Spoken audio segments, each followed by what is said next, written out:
Am I the a-hole for calling the cops on my cousin after she locked herself in my baby's room and wouldn't come out? I, 24, had my son 2 months ago. I live at home with only my mother, and I'm pretty protective of him since he came out premature and his father walked out. Now for the context. I have an almost 16-year-old cousin who we'll call Laura. We both grew up together and were very close. I spent a lot of time with Laura, and as she got older, it got easier to hang out with her by the time I became an adult. As for Laura, she really likes my son. She's always asking if she can see him and hold him, and I always had to refuse in the beginning due to how weak and at risk for things he used to be.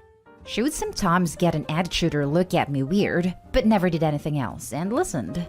Now that he's older, I've let her come by sometimes to see him. Earlier this week, my mom was out of the house and Laura was sent over so that she could deliver some stuff for me. I had spent about 45 minutes trying to get him to go to sleep, and when Laura got there, it had taken me another 10 minutes before he did.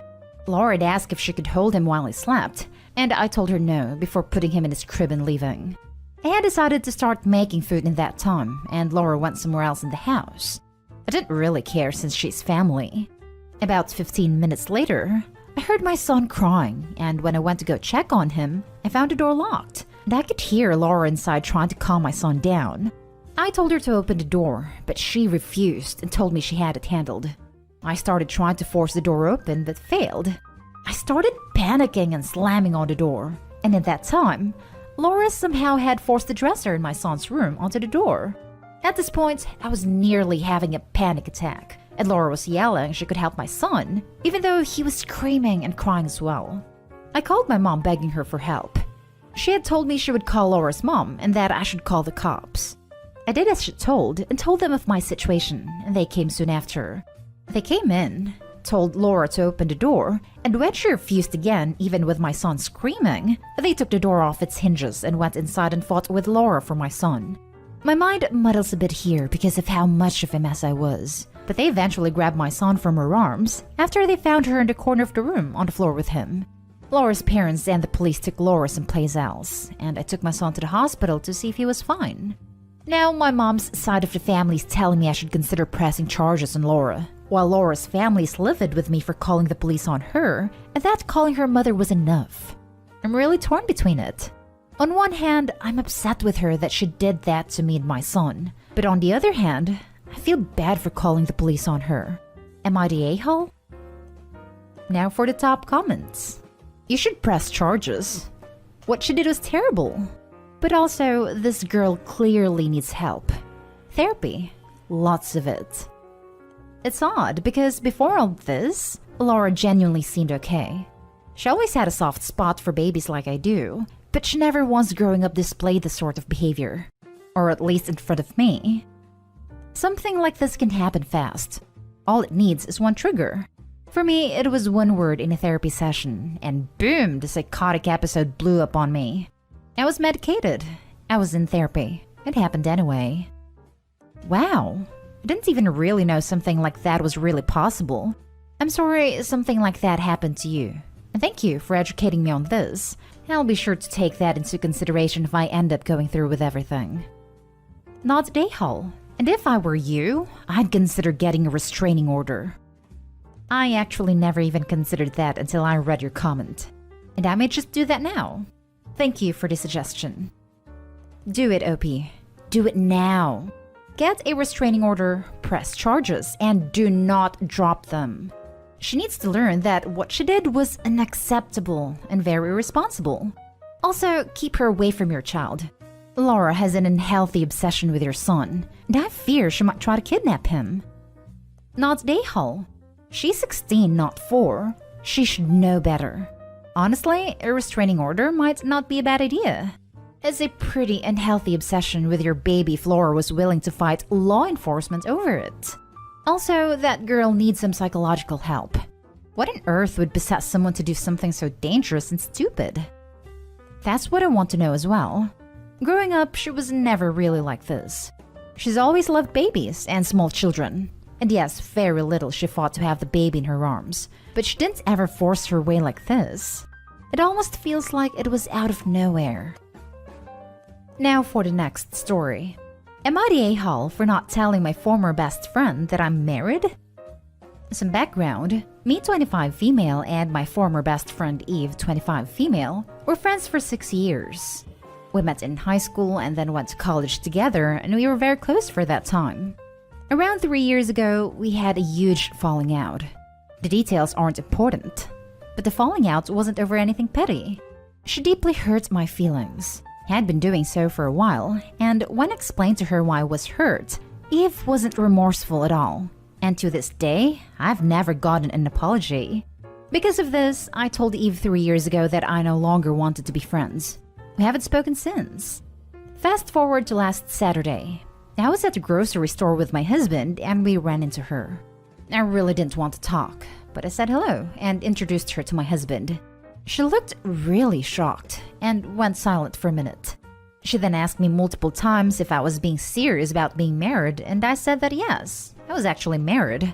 I told her we got married last year, right before everything shut down. She kind of mumbled a congratulations, and then we went our separate ways. Last night, she sent me a very long email about how upset she was that she never knew I was married, that she wasn't invited to the wedding, that she didn't get to help me pick out a dress, etc.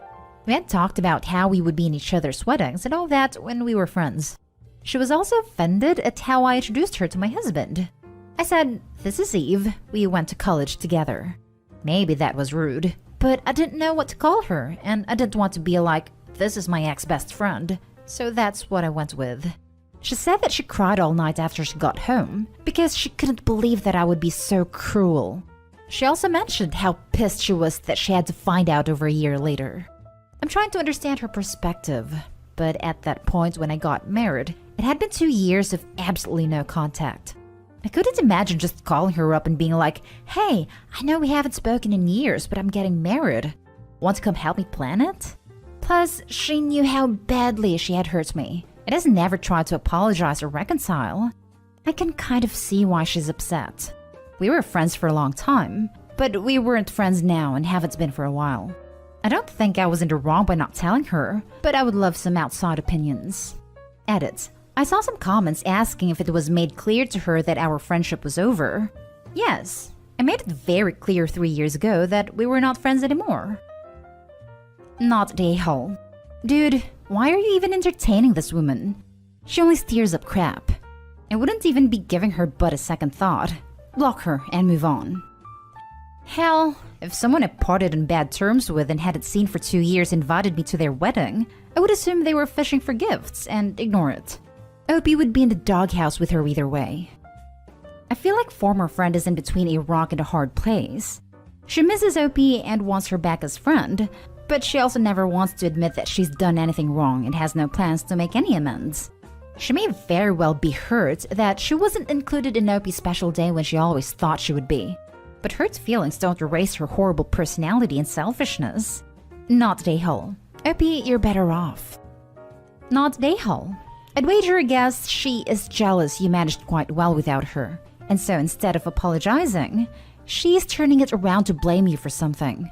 Ignore her. Still not your friend. And now she gets to be the victim, which is a much more comfortable role for her. Not the a-hole.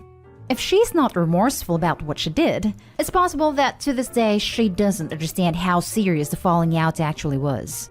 If she thinks that you've been overblowing it, and that somehow you're still two best friends amidst a long cold period, I can see why she'd be shocked that you have a husband without her knowing.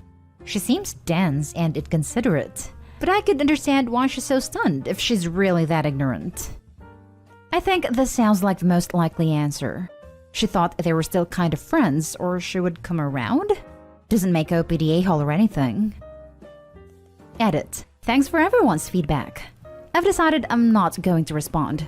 I just know it would end in drama, and that's the last thing I want. I know people want to know what happened 3 years ago, but I'm really not comfortable talking about it. It's a very long story, and even though quite a bit of time has passed, it still upsets me to dwell on. It was over something very serious. I think I deserved an apology, but I'm never going to beg for someone to treat me the way I think I should be treated. Next story is titled, Am I the a-hole for saying no to donating money to my cousin's wedding? My fiancé and I have been working odd jobs along with regular jobs to finance our wedding. Our wedding was set for this year, but we moved it to next year because of COVID. We weren't expecting things to get better and didn't want family to buy flights only to have it cancelled. My cousin got engaged with her fiancé towards the end of last year and then set their wedding to the day before ours. That's a whole other story. My cousin then called up all family members, including my parents and myself, to give her around $500, but more if we can afford it, to help them finance their wedding. I told her no because my fiancé and I are saving up as much as we can for our wedding next year. I wanted to say because I didn't want to ask family members to help pay for our wedding unless they offered, but didn't want to insult her since I realized that's what she was doing at the moment. So I left that part out, but that's why I didn't end up donating. She then sounded angry and said it was fine, but has been telling family members about it and saying that we are being stingy, especially since our wedding is not this year anymore. My parents did agree to send $500 on their part though, so it's just my fiancé and I who said no. Am I the a-hole for saying no? I don't feel like I am, but I've gotten mixed answers from family and friends. Now for the comments. Let me guess. She still expects gifts from the guests, and of course they need to pay for their hotel rooms by themselves? Big fat not a-hole. Not a-hole. This is my thought as well. Don't give in advance, just give them a gift. Edit to add. Recommend suggesting to your parents they give the $500 with a card to make it clear this is their wedding/engagement gift. Example, a gift from us in celebration of your engagement, wedding, and marriage. Alternatively, give them $500, but then start collections for your own wedding at $750. If they don't pony up, start bad-mouthing them to the whole family. How to turn tables. Honestly, the best revenge would be to subject the rest of the family to a repeat performance, since Opie's making them sound not like accomplices, but like fellow victims. Instead, Opie could defend herself. It has come to our attention that cousin has unfortunately been telling everyone that we have declined what we were told was an optional request to help pay for their wedding. That is our choice, but since we've been put in a position to defend it, a few things. 1. We're saving up for a wedding of our own, one we don't feel comfortable soliciting others to pay for. 2. Our wedding was planned first, but cousin didn't volunteer to help pay for it, so naturally we're surprised that we were expected to help pay for hers. 3. Every article we can find on the subject emphasizes how tacky it is to ask for non-parent guests to pay for weddings. Then just Google something like, relative ask pay for wedding, and go from there. If Opie wants revenge. What kind of selfish, entitled whiner even does something like that? Anyone who can't afford to pay for their own damn wedding shouldn't be having a wedding. You're not the a-hole, and everyone who actually gives them money's an idiot. Or a small wedding, even just at a courthouse / whatever your local way is. Now for the last story. Am I the a-hole for telling my manager it's not my problem if nobody can do my job? So some background is needed here. I'm 19 male and have worked at the leisure center in my town since I was 16. It has a gym, a pool, a function room / hall, and a cafe. Up until recently, my job was cleaning the gym and hall and working in / cleaning the cafe, but obviously it's been closed for a while and I've been on furlough. Thing is, my parents' house is very toxic and it reached a point where I had to get out, which I couldn't afford to do on furlough alone. I took on 2 new cleaning jobs to cover my living expenses. The leisure center opened again last week, all apart from the cafe part, and I realized just how much I'd be juggling now between work and uni. Since the 2 new jobs pay significantly better than this one, but I can use all the extra hours I can squeeze in, I elected to stop working in the cafe when it reopens because I think those hours will tip it over into too many territory. I told this to one of the 2 cafe managers and she said that's fine. So the issue. This morning, the other cafe manager messaged me about reopening and stuff, and asking if I'm okay to work the same hours I was before. I replied saying, sorry, I think there's been some missed communication. I told the other manager I won't be working the cafe anymore, as I've got 2 other jobs now and it's just too many hours. She was not happy. She began complaining to me that the cafe is short-staffed as is, and they don't have another cleaner on hand to do it.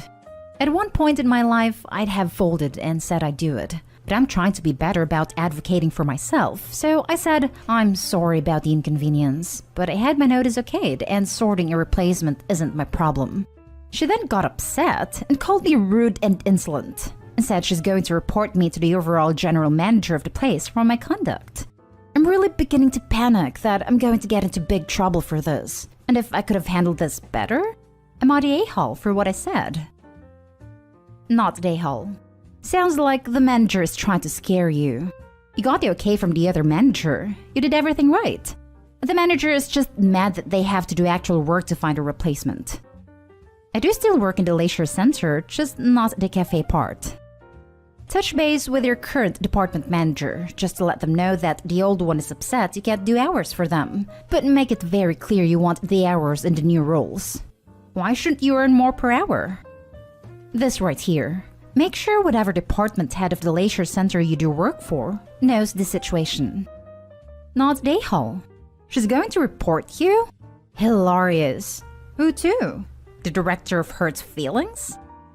Not the a-hole. Make sure you have proof that you gave your notice. I definitely do. I submitted it via email, so it's all there.